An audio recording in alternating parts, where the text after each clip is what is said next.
여러분, 대한제국 마지막 시절에 일본에 우리나라를 팔아먹는 데 경쟁을 벌였던 부류들이 있습니다. 먼저 이완용이죠. 이완용은 고종, 감히 임금을 협박해서 을사조약 체결하라, 을사조약에 서명하라, 이걸 주도하고 자기가 총리 대신으로 일본과 한일 병합조약을 체결했어요. 그 공으로 백작의 직위를 받고 후에는 공이 크다고 해서 또 후작으로 올라갔습니다. 그의 아들도 남작의 자귀를 받아서 귀족이 됐어요. 여러분, 그가 일본의 앞잡이로 거드름을 피웠을지 모르지만은 동족으로부터는 영원히 지워지지 않는 을사오적이라고 하는 상스러운 칭호를 갖게 되었습니다.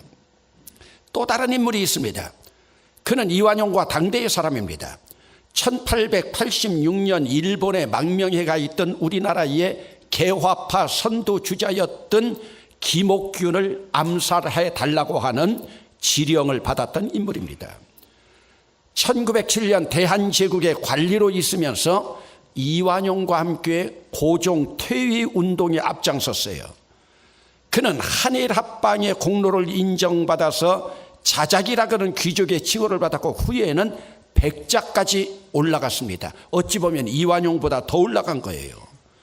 그런데 그는 동족으로부터는 정미칠적이다, 정미년의 7명 적이다 하는 불명의 별명을 갖게 되었습니다. 그가 바로 손병준입니다. 그는 1909년에 일진회 총장으로 일본 수상 가스라타로를 만나서 조선을 넘겨줄 것이니 나에게 1억엔을 내놔라. 여러분, 나라를 팔아먹으면서 1억엔 달라. 그러면서 이완용과 서로 경쟁을 벌였습니다. 여러분, 한나라 백성으로 얼마나 부끄러운 일입니까? 더군다나 국민의 녹을 먹는 관리가요. 그뿐인가요?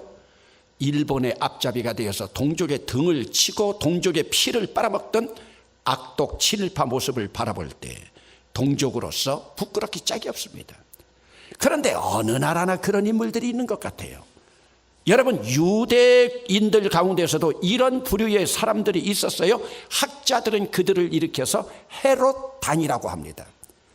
헤롯에게 빌붙어 가지고 헤롯 앞에서 권세를 누리면서 자기 동족의 피를 빨아먹던, 그러면 헤롯 땅의 시작은 어디서부터 시작되었겠습니까? 물론 헤롯의 아버지인 안티파테르로부터 시작되었지만 헤롯 자신입니다. 여러분, 가령 대한민국의 총리를 일본에서 모셔온다면 여러분 인정하겠습니까? 여러분, 헤롯은요 유대인이 아니요 이두메 사람으로 에돔 족속이에요.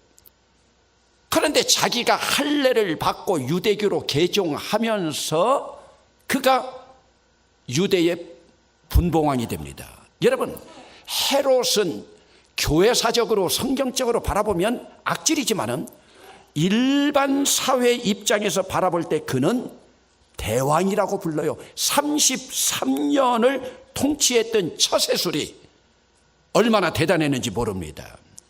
여러분, 유대인이 아니면서 유대 나라의 분봉왕이 되었다. 여러분, 혈통을 중시하던 유대인들이 바라볼 때는 참 대단한, 그러면서 유대인들은 얼마나 자존심이 상했겠습니까? 이들이 당대 동족으로부터 욕을 먹었는데 그들 중에 일부가 누구냐? 당시 세리들입니다. 여러분, 세리들이 세금을 거두면서 로마에 바칠 것, 헤롯에게 바칠 것, 자기들이 가질 것, 그러므로 얼마나 그들이 욕을 먹었겠어요. 이들이 바로 헤롯 땅입니다. 여러분, 어느 시대나 세상 권력에 앞장서서 아첨하면서 살아가던 신앙인들이 있습니다. 물론 권력은 종교와 손을 잡고 권력을 유지하려고 하는 그러한 속성이 있어요.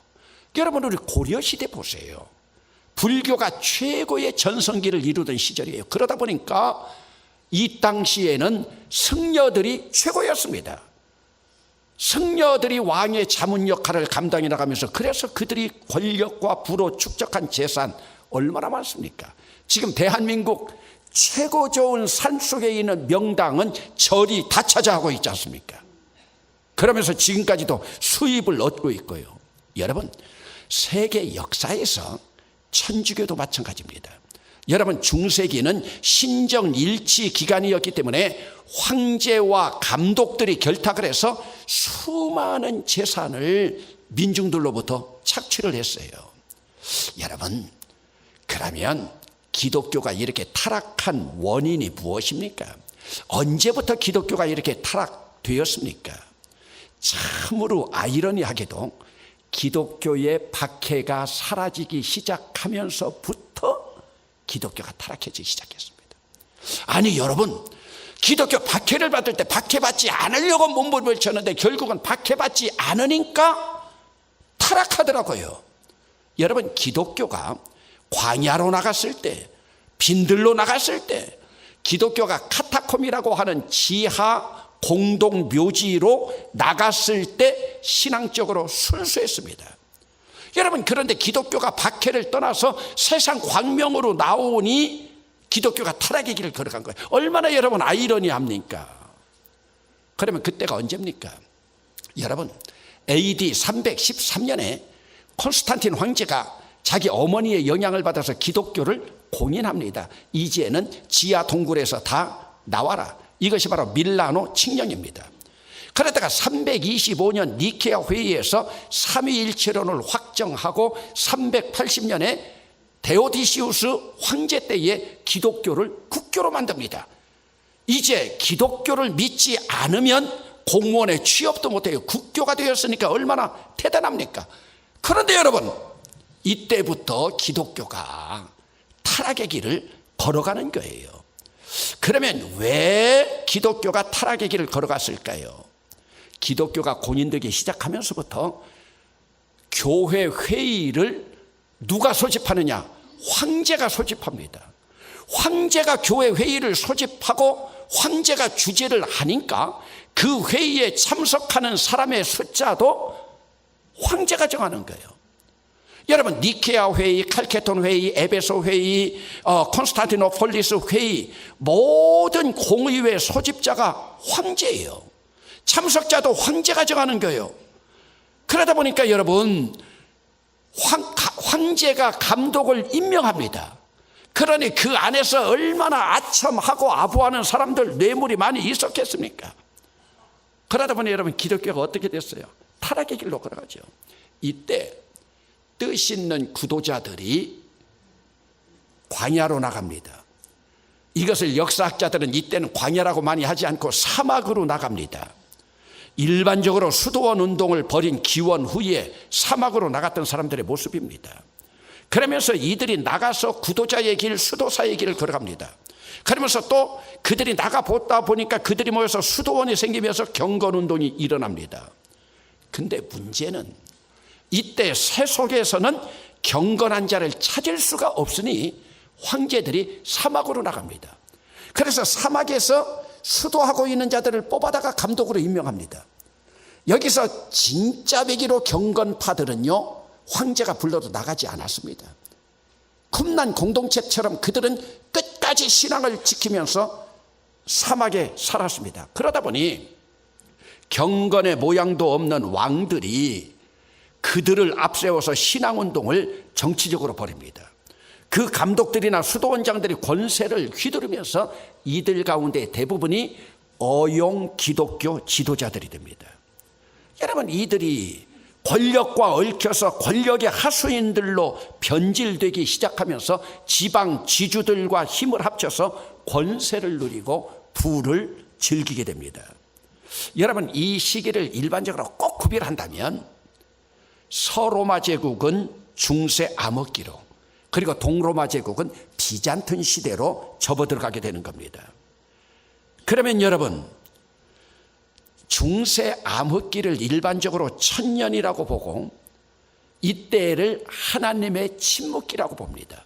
그러면 중세 암흑기 천년을 하나님의 침묵기라고 본다면 이미 그 600년 전에 기원전 400년 동안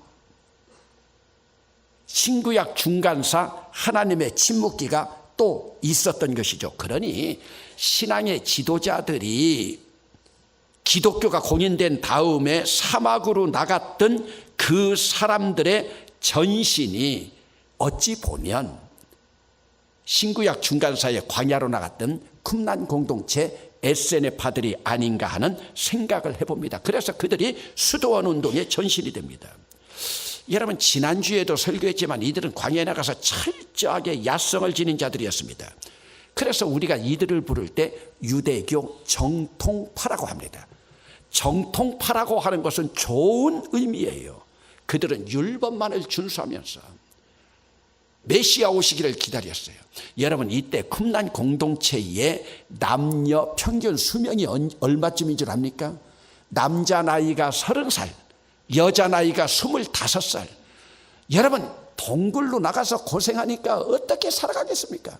그러면서도 그들은 율법 하나만을 지키기 위해서 나갔던 자들이에요.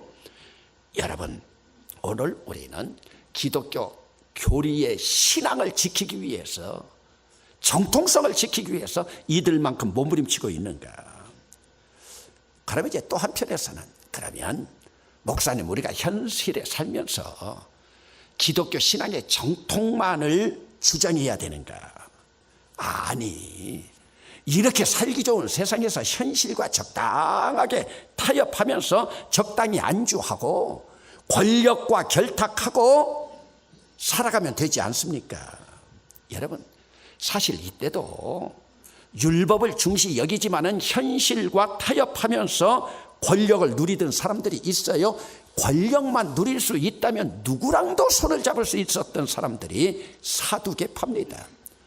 이 사두개파는 제사장 계급입니다.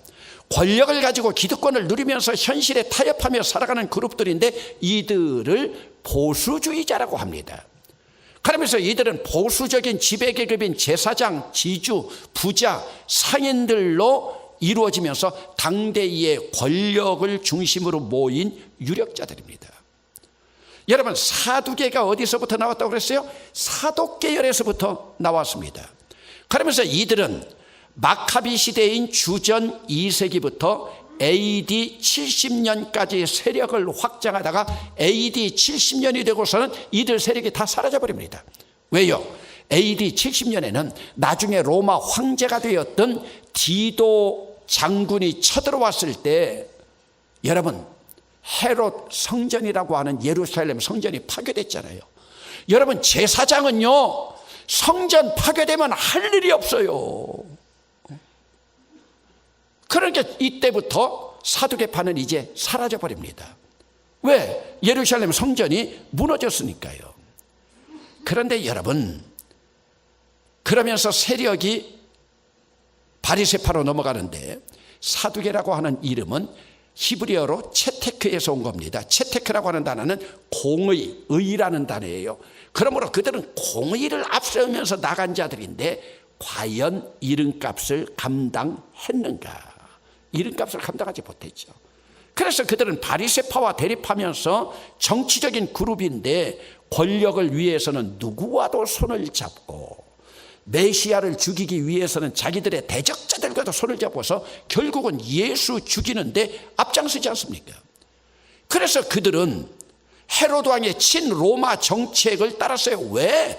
로마와 손잡아서 권력만 누릴 수 있다면 그들은 로마나 헬라나 누구나 다 잡을 수 있습니다. 그러면서 그들이 사내들인 공회원이 되고 민중들로부터는 인기가 없었습니다. 왜? 권력을 가지고 있는 기득권 그룹이었기 때문입니다. 여러분, 그러면 사상적으로 보면 이들은 보수적입니다. 합리적입니다. 현세적인 사람입니다. 그런데 이들은 기록된 성문화된 모세율법, 모세율법이 뭡니까? 창세기에서 신명기까지 이 모세 오경 외에는 이 하나도 인정하지를 않습니다. 그것만 믿습니다. 왜요? 그들은 제사장 그룹이잖아요. 제사장에 대한 언급은 모세 오경 외에는 없습니다. 그렇기 때문에 그들은 창세기에서 신명기까지만 그들이 믿고 있었어요. 부활, 영, 천사, 내세, 하나님의 심판 하나도 믿지 않습니다. 그러면서 그들은 수단 방법 가리지 않고 현재 권세를 누리는 일. 그러면서 그들이 뭐라고 가르치느냐? 제사장들이기 때문에 하나님 앞에 제사 예배만 잘 드리면 죄사함을 받는다. 그렇게 믿었고 그렇게 가르쳤어요. 여러분, 혹시 바리새적인 요소가 오늘 우리들의 모습은 아닌가? 현실에 안주하면서 여기가 좋사오니 현재의 삶만 유지하고, 그리고 나에게 조금만 힘이 된다고 하면 누구와도 손을 잡을 수 있는 이러한 모습. 그런데 예수님이 이 땅에서 제일 싫어했던 사람들이 바리새파입니다. 현실에 안주하면서. 그래서 여러분, 세례요한도 왔을 때에 독사의 자식아, 예수님도 독사의 자식들이라고 그랬죠. 그러면 여러분, 세례요한에 대한 기록이 많이 있는데 왜 3주째 마가복음이나 요한복음이나 누가복음에 있는 세례요한 기사는 읽지 않고 마태복음만 읽느냐? 여러분, 마가복음, 누가복음, 요한복음에는요, 세례요한 나올 때 바리새파, 사두개파가 나오지 않습니다. 여러분 잘 아는 대로 마가복음은 로마 사람들을 위하여 썼고 누가복음은 헬라 사람들을 위해서 썼기 때문에, 또 마태는 유대인들을 위해서 썼기 때문에 로마 사람이나 헬라 사람에게는 바리새, 사두개파가 없었어요. 유대인들만 있었죠. 그래서 지금 마태만 언급하고 있는 것입니다. 여러분, 그들은 합리적인 사람입니다. 이성적인 사람입니다. 그런데 여러분, 신앙생활을 하는 것은 여러분들이 합리적이고 이성적이고 과학적인 것, 신앙에 도움이 되지 않을 때가 있습니다. 여러분, 신앙은요, 그것만 가지고 되지 않아요. 성령님의 역사 속에서 신비성도 있어야 됩니다. 기적의 역사도 나타납니다. 현실만, 눈에 보이는 것만 바라보는 사람들은요, 영적인 것을 믿지 않잖아요. 그러니까 신앙적인 것이 아니에요. 그러면 이제 바리새파가 남습니다. 지난번에 배웠던 금난공동체 에세네파가 있습니다. 또 하나는 젤로당이라고 하는 열심당이 있습니다. 요 세 파는요, 본질이 같아요. 이들은 사상면에 있어서 철저하게 영적이고 거룩하고 경건하고 열심히 살아가는 거예요. 그런데 이들의 사상적인 면은 철저하고 본질은 같지만 오늘 우리가 이 땅에서 삶에 적용할 때 어떻게 적용할 것이냐. 여러분들은 어찌할 거예요? 가령 기독교를 박해하는 큰 세력이 나온다면 여러분, 총 들고 칼 들고 나가서 싸우겠습니까? 아니면 여러분, 경건의 영성과 주님을 기다리기 위해서 여러분 동굴 속으로 들어가겠습니까? 아니면 백성들하고 적당히 살아가면서 그들에게 율법 해석해 주면서 살아가겠습니까? 여러분, 의식의 차이입니다. 여러분, 그러기 때문에 기독교가 심한 박해를 당할 때 마카비처럼 칼을 들고 무기를 들고 나가서 싸워야 된다. 죽음이라도 무섭게 생각하지 말고 나가 싸워야 된다. 그리고 세상을 바꿔야 한다. 여러분, 이런 그룹들이 있었습니다. 아니다. 신앙은 하나님과의 관계이다. 나가야 된다. 공동체로 이루면서 광야로 나간 자들이 있습니다. 아니다. 오늘 우리는 백성들과 함께하면서 율법을 해석해 주면서 그들과 함께 살아가야 된다. 그런데 여러분, 이 중에서 성경에 많이 나오는 이제 바리새파, 사두개파와 대적되고 있었죠. 이들의 특징은 종교적인 율법을 정확하게 지켜나가면서 율법만 아니라 장로들의 트레디션, 전통을 받아들이고 그것까지 받아들였던 이들은 진보적인 사람들입니다. 이들은 조상들의 전통에 따라서 토라를 지켰습니다. 안식일 11조 정결의식 철저했습니다. 바리새라는 말은 페러시에서 왔어요. 이것은 뭡니까? 분리되어졌다, 구별되어졌다. 그런데 이들은 분리하고 구별시키는데 너무 분리를 한 거예요. 너희들은 우리와 상관이 없다. 자기들만 경건한 거예요. 자기들만 거룩한 거예요. 여러분, 세상과 구별되면서 사는 건 좋은 거죠. 그러니까 자기들만, 그러니까 이들은 배타성이 얼마나 강한지 모릅니다. 율법을 정확하게 해석하는 자들이었지만 장로들의 유전을 받아들이고 주일날 지켜서는 되지 않을 법들을 만들어가지고 39가지 만들어서 거기에서 조금이라도 비뚤어지면 비난하고 정죄하고요. 사실은 비난하고 정죄하는 자기들이 더 비난받아야 될 일임에도 불구하고 그들은 그것을 몰랐습니다. 그러면서도 그들은 영도, 부활도, 천사도, 영생도 다 믿었습니다. 내세도 믿었습니다. 심판사상도 믿었습니다. 그러니 백성들과는 가까워졌습니다.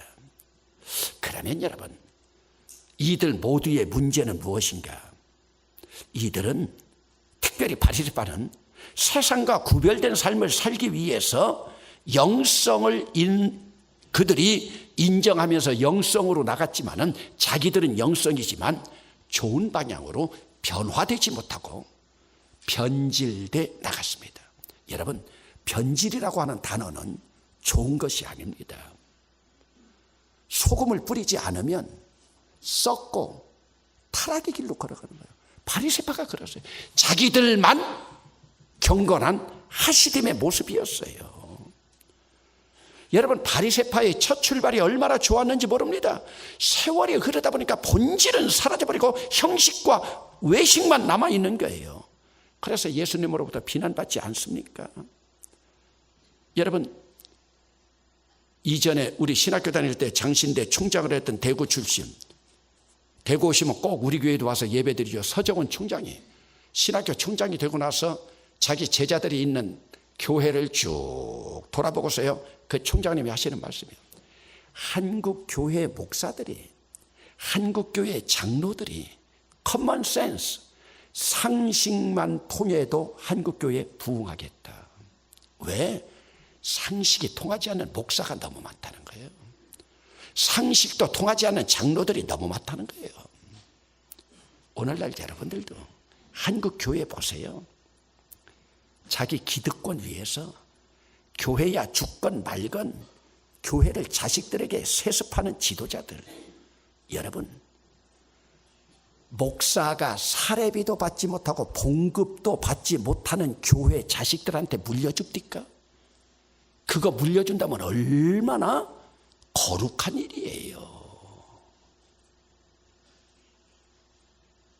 여러분, 교회 팔아가지고 권세 누리는 자들, 그러면서도 그런 불의한 일을 바라보면서 말 한마디 하지 못하고 움츠려 살고 있으면서 그들이 주는 돈이나 받아 먹고 있는 지도자들. 여러분, 한국 교회가 지금 이렇게 됐어요. 전도하기도 힘들어요. 저는 요즘 심정이요, 울고만 싶어라요. 여러분, 왜 예수님은 경건하고 구별된 삶을 살기 위해서 율법을 우선시하고 있는 바리새인과 사두개인들을 향해서 독사의 자식들이라고 독서를 퍼붓겠습니까? 편질됐어요. 저도 마찬가지지만 목사들이 신학교 갔을 때의 순수했던 마음, 좋은 성품으로 변화되지 않고요, 편질되었어요. 목사가 되고 나니까 세상적인 줄을 잡지 않을까, 청와대랑 가까운 것들을 자랑하고 있고, 세상적인 권세, 세상적인 출세, 교회 이름 앞세워가지고 세상적인 출세하려고 하는 자들. 여러분, 바리새파, 사두개파가 이런 모습이었어요. 왜곡됐어요. 편질됐어요. 그러니 예수님이 바라볼 때 독사의 자식들이에요. 여러분, 오늘 우리는 눈을 부릅뜨고 우리 교회에 이러한 요소들이 없는가 찾아봐야 됩니다. 그리고 또 하나 당파가요, 제로당이라고 하는 열심당입니다. 이들은 급진주의자들이에요. 이들은 마카비 가문에서부터 시작되었어요. 여러분, 실제로 마카비 혁명 때에 칼 들고 무기 들고 나왔잖아요. 그러면서라도 율법을 지키려고 하는 행동파들이에요. 이들은 독립투사였고 혁명 전선에 뛰어든 사람들이에요.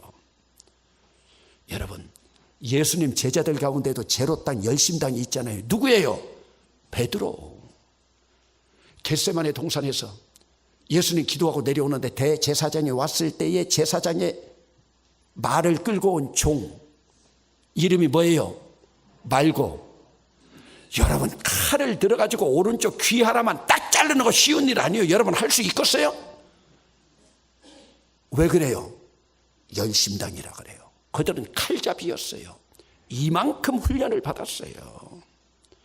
열심당원 베드로는 의를 위해서 한 일이었습니다. 그런데 예수님 뭐라고 하십니까? 예수님을 위해서 했는데 칼을 든 자는 칼로 망하느니라. 칼을 든 자는 칼로 망하느니라. 여러분, 열심당원들의 절정이 언제냐? AD 70년 예루살렘이 함락되면서 유대가 망할 때입니다. 이때 열심당원들 가족들까지 포함입니다. 960명이 어디로 올라갔습니까? 마사다로 올라갔습니다. 완전 포위되어서 거기서 3년 동안 버팁니다. 내일이면 로마 군대들이 쳐들어옵니다. 이때 장군이 후에 로마의 황제까지 되었던 티터스라고 하는 디도 장군입니다. 여러분, 내일이면 로마 병사들이 쳐들어오는데 오늘 밤에 960명이 다 자결을 한 거예요. 어린아이들은 누가 죽이고요? 부모가 다 죽이고요. 얼마나 대단합니까? 로마 군대의 군화발에 짓밟히느니 차라리 하나님 나라를 바라보면서 부끄러운 죽음 당하지 말고 죽자. 얼마나 대단해요. 이것이 바로 열심당원입니다. 여러분, 오늘 우리의 모습은 어떻습니까? 우리는 신앙의 정통파입니까? 아니면 급진파입니까? 정통파입니까? 보수파입니까? 여러분, 신앙의 이름은 가지고 있었지만은 영으로 변화되지 못하고 외식과 형식으로만 변질된 자들. 저는 지나간 한 주간 묵상하면서 오늘 예수님이 오시면 나에게 독사의 자식이라고 하지 않을까? 대봉교회를 향하여 독사의 자식이라고 하지 않을까? 하나님에 대한 열심은 있는데 거룩에 대한 그 열심이 삶의 현장에 하나하나 심어지지 못하고 습관적으로 외식적으로 예수 믿고 종교 행위하고 있는 우리의 모습은 아닌가? 여러분, 왜 그런 모습이 나타납니까? 변질되기 때문에 그렇습니다. 변질되면 타락합니다. 여러분, 오늘 우리는 나의 모습을 바라보면서 내가 가장 열심으로 신앙생활할 때의 신앙의 순수성을 바라보면서 나는 좋은 방향으로 변화되었는가, 변질되지 않았는가? 이번 주에 모이는 모든 영성그룹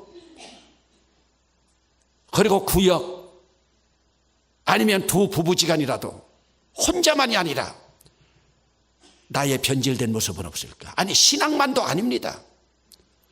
여러분, 가정생활도 마찬가지입니다. 한번 부부가 모여가지고 여보, 나 장가 오기 전하고 지금까지 변질되지 않았나? 변질은 물론 됐죠. 왜? 거짓말이라고 해도요, 손에 물 한 방울 안 튀긴다고 물 한 방울 안 튀기게 해준 사람들이 있어요. 그러나 농담이라고 해도 어떻게 좋게 변화된 것들이 있는가? 아니면 변화되지 않고 변질된 것들이 있는가?